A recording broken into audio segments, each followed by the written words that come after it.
In 2021, I went to Mauritius for 10 days and it was actually life-changing. And now in 2025, I thought, why not just tell everybody?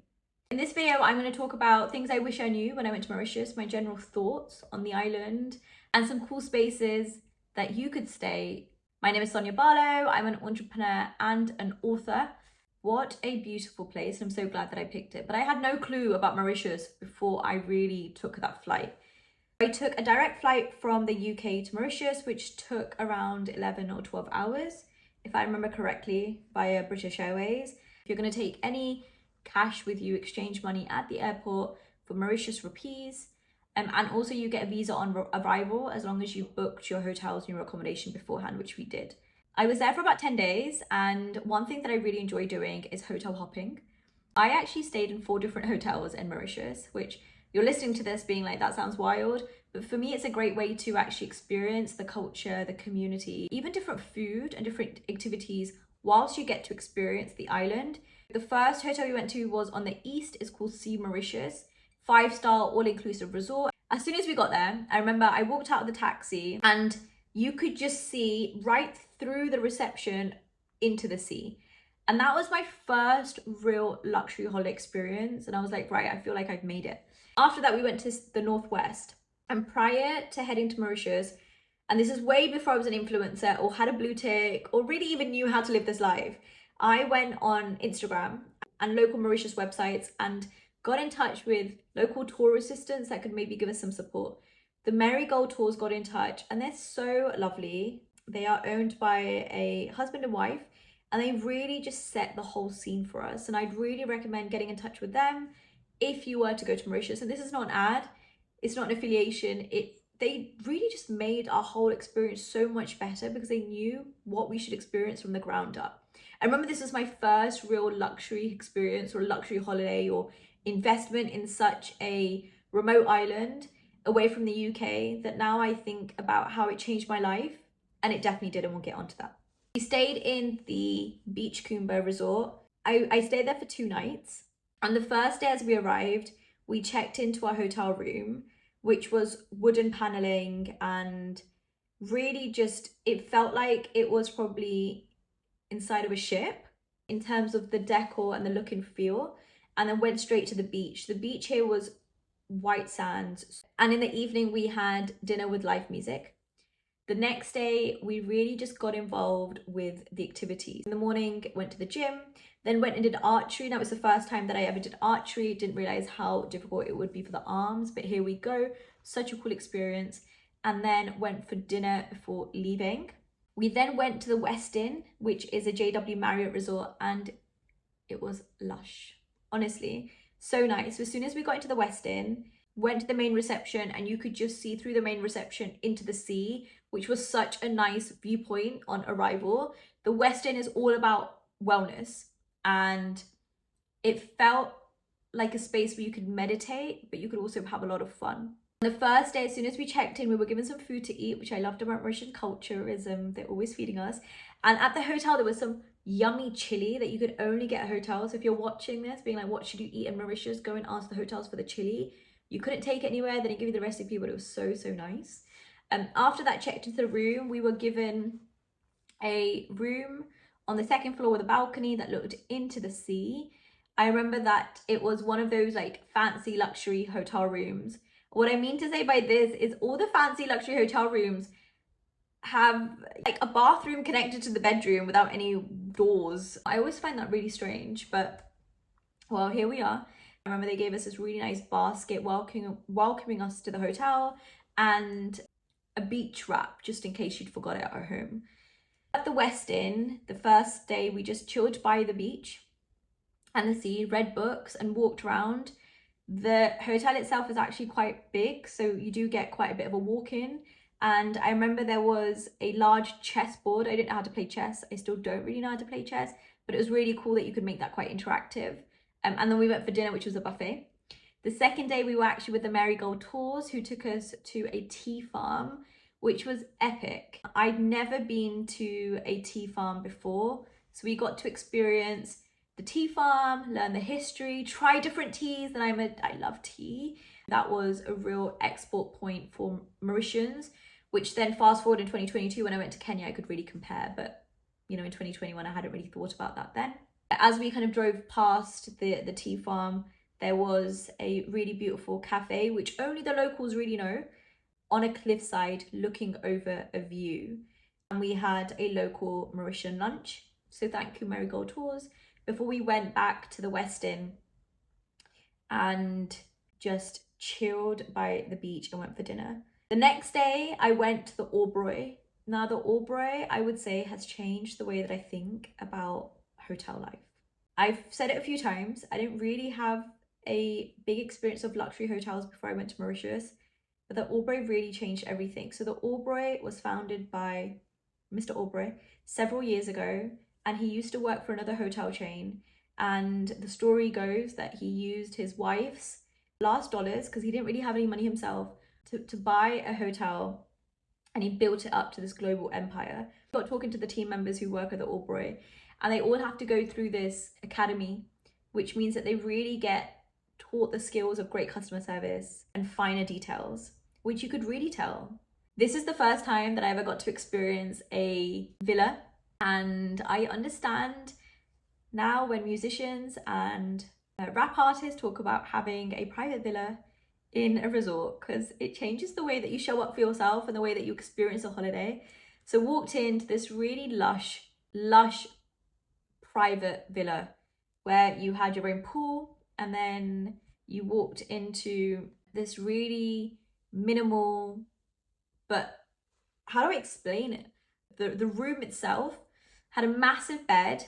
It had white linen everywhere. It had a sofa inside. They'd given you little macaroons to eat as a welcome. They had a lovely walk-in wardrobe. And then when you went to the bathroom, oh wow, they had a in-the-floor tub filled with rose petals looking into the outside.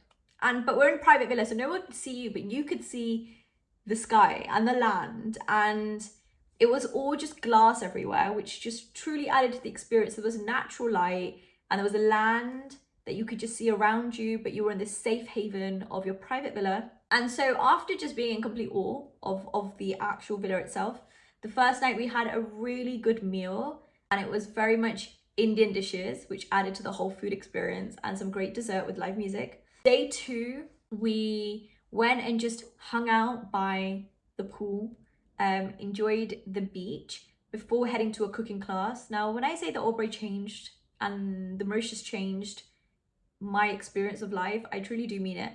As an example, in the cooking class, they taught us how you can make a really good chicken dish with paprika, whereas my whole life I've been using just chili. It's the tiniest thing, but it makes a significant difference. And so you were cooking with a different couple, and you were trying the food, and the chef was just so courteous and you know, really got you involved in the experience. They grow their own vegetables, so they have this lovely lush little garden. The third day, the Marigold tours actually took us to see dolphins. Now, in 2021, I was not a confident swimmer.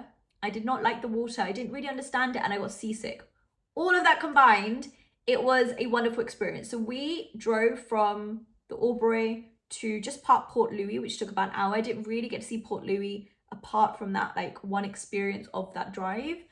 Went super early, got onto this boat with several different people. There was an Italian family there with their kids, and the youngest child was like 11 or 12, and she was so confident in the water, like she just jumped into the sea without any kind of life support or life jacket, and she just knew what she was doing, that she really encouraged me to get swimming lessons, because I felt a little bit embarrassed in my 20s not being able to be in the sea at that point.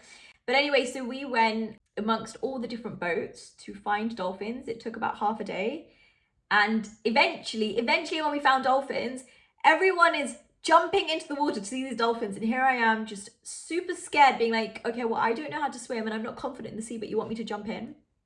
So we had a life jacket. I jumped in. I saw dolphins underneath the sea for like 2 seconds, and I still remember it to this day. And remember, I didn't have real photography back then, or I wasn't a content creator. I was just enjoying the moment, and I came back out and I was like, wow, that was such a magical experience that in 2025 it is one of the reasons why I'm now learning to swim. And post that, we went to a local island for lunch. So they had a barbecue, which was really, really nice. And then you could buy, you know, some local trade and kind of shop from the market stores before going back. And the beautiful couple from Marigold Tours picked us up and took us to a supermarket. I tried to find that chili that they serve in the hotels, but I couldn't.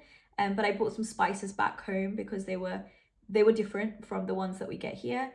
And then the final day in the Oberoi, they gave us breakfast in the pool, which was the first time I'd ever experienced that.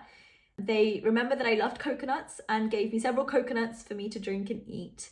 And then we went around and wandered the Oberoi before going to the spa area, which again was this experience where it was outdoors and you could see the sky, but nobody could see you, surrounded by terracotta tiles. And it was just really private and exclusive. And, you know, you felt grounded in the earth. So that's an overview of Mauritius. And I say that now because I always reference Mauritius being in a space and a place and a holiday that changed my life. One, it showed me that you could really invest in yourself when it comes to self-care. Like, I read 7 different books over the course of the week. I stayed in 4 different hotels. I met the locals, I experienced the culture, I tasted new food. But I really, for the first time in my life, experienced self-care in terms of going away to recharge your body and rest your brain, because I had no social media for the whole week, which was for 10 days, which was amazing. The second part, which I referenced a few times, was I didn't know how to swim and I wasn't confident in water. Like, I took swimming lessons as a kid and then I forgot as an adult. So when I decided to then book my trip to the Maldives, which I've got several vlogs about, I referenced my experience in the Mauritius and I said, look, I don't want to be in a position where I can't get into the water or I can't experience the sea life or I feel uncomfortable in this space. You know, it really encouraged me to build new skills and to get out of my comfort zone. And 3, it allowed me to get in touch with the locals. And one thing that I've done since going to the Mauritius is to invest in every holiday is to invest in the locals. So be that buying local, staying local, messaging people before I go to see who wants to meet up, understanding their culture and their customs, learning about their food, and going with a really open mind, wanting to absorb as much information as I can, but you're always going in a space to learn something, to take it away, and then to teach others, right? One thing that I would say really made a difference in our trip, which is small but significant, was we went around November and December. So around this period, they have something called flamboyant trees that only come out during this period, and they have different colors all around, purples and yellows.